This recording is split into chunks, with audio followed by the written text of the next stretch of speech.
తిరుమల లడ్డు వివాదంపై దేశవ్యాప్తంగా దుమారం చెలరేగుతోంది.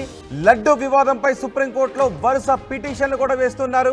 తాజాగా సుప్రీంకోర్టులో పిల్ వేశారు మాజీ ఎంపీ బీజేపీ నేత సుబ్రహ్మణ్య స్వామి. తిరుమల లడ్డు విషయంలో సీఎం చంద్రబాబు చేసిన నిరాధార ఆరోపణలపై విచారణకు ఆదేశించాలి అని సుప్రీంకోర్టును కోరారు సుబ్రహ్మణ్య స్వామి.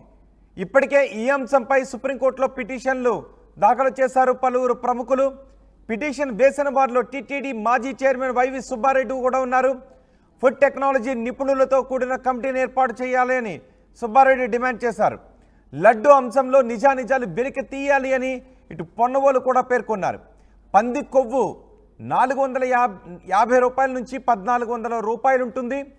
అలాంటి కాస్ట్లీ కొవ్వును 320 రూపాయలకి సరఫరా చేసే నెయ్యిలో కలుపుతారా, అంతకంటే ఖరీదైన పంది కొవ్వు కలుపుతారా అంటూ పొన్నవోలు కూడా మాట్లాడారు.